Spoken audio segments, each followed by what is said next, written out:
Welcome everyone back to the Real News Network. I'm Jared Ball here in Baltimore.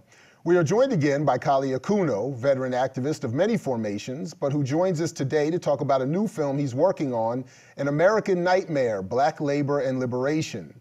As it is described, this is a documentary series exploring the roots of anti-Black racism in the United States and asks the key questions. How can Black communities defend themselves against deeply ingrained structures of racism?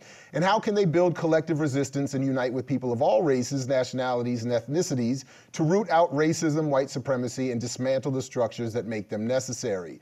Kali Akuno, welcome back to The Real News. Pleasure to be here. So in the trailer for your documentary, you start with this juxtaposition of sorts between Malcolm X and Barack Obama. And I'm wondering how this, in fact, sets up the rest of the film. That's a good question. Just to give a little background, when we first started conceptualizing this project and started working on it, it was originally entitled The Myth of a Post-Racial America. And it was really focusing on trying to kind of teach a younger generation about how race has been constructed and what role it plays within the United States, within this empire. After Mike Brown and the movement that has emerged to kind of confront different aspects of white supremacy, namely police terror and police violence being committed against Black people and extrajudicial killings being committed against Black people, we started shifting up, because that quickly exploded that myth. And even the state and the different forces of mainstream capitalist media had to expose that racism is still very much alive and well in this society. So we said we needed to go a little bit deeper and get at the underlying structures that shape white supremacy in this society.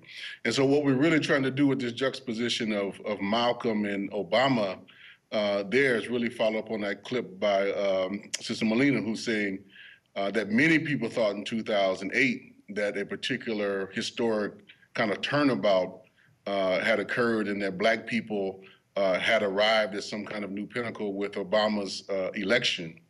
And what she's really breaking down, I think, quite excellently is that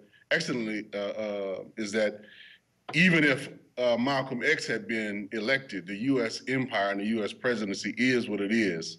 And there's not much agency that exists within that office except to kind of do the tactical and some elements of strategic operations of managing the empire.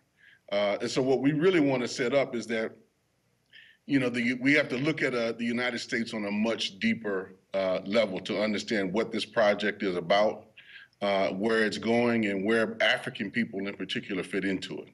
Could you give us a little bit of a preview of sorts of the kinds of histories or examples from history that you all are covering in this documentary, and maybe say a word or two about why this documentary should even still be necessary? I mean, even given your sort of the context you just described for us, there's a lot of media being produced in the world today, a lot of people with a lot of access to a lot of different kinds of media, a lot of documentaries being made, a lot of pundits out there speaking, and so on.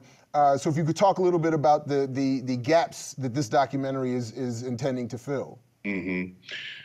There's two gaps I would say that we're really trying to address. Number one, we're trying to put this in its kind of what we call the proper context, which is a global context.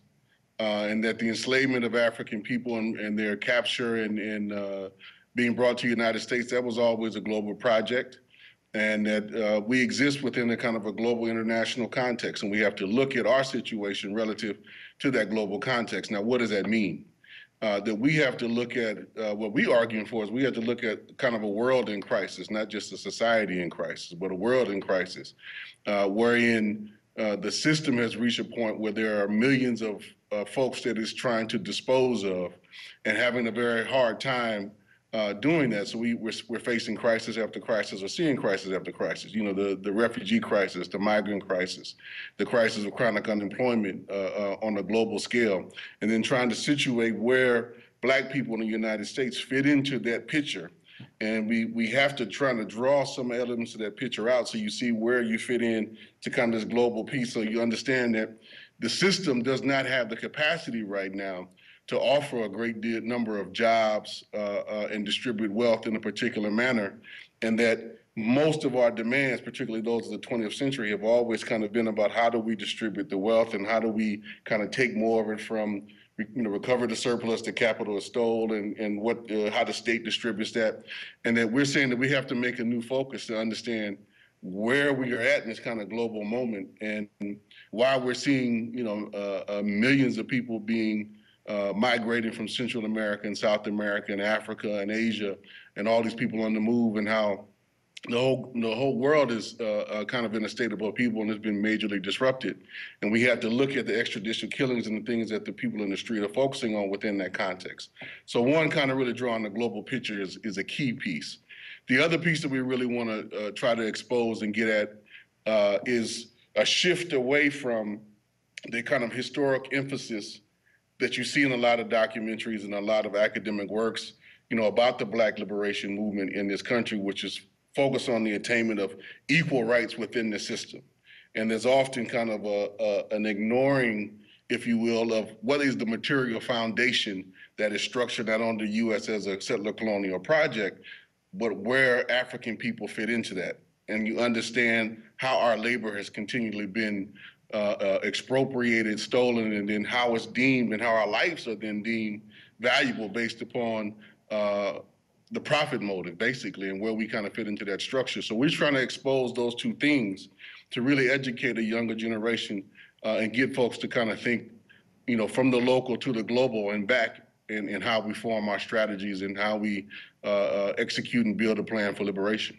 Tell us real quick, if you would, where people can go and how people can support the completion of the film and support it, of course, when it finally does come out. Well, where you can go to get some of the basic clips and some of the work that we've already done, you want to go to deepdishtv.org. Most of the footage that's up there now is there. The campaign to get the project funding is really housed there and on Kickstarter. And you can also check out the Cooperation Jackson website and the American Nightmare Facebook page has a lot of information on it. And also just follow the different things from Cooperation Jackson, because this is a joint project between Deep Dish TV and Cooperation Jackson. We're working on this together and trying to produce a dynamic documentary that we hope can be an organizing tool, not just informative, but an organizing tool for younger generations. Well, Kali Akuno, thanks again for joining us here at The Real News to tell us a little bit more about the forthcoming An American Nightmare, Black Labor and Liberation. Thank you. And thank you for joining us here at The Real News. Again, I'm Jared Ball from Baltimore, saying, as always, as Fred Hampton used to say, to you we say peace if you're willing to fight for it. So peace, everybody, and we'll catch you in the whirlwind.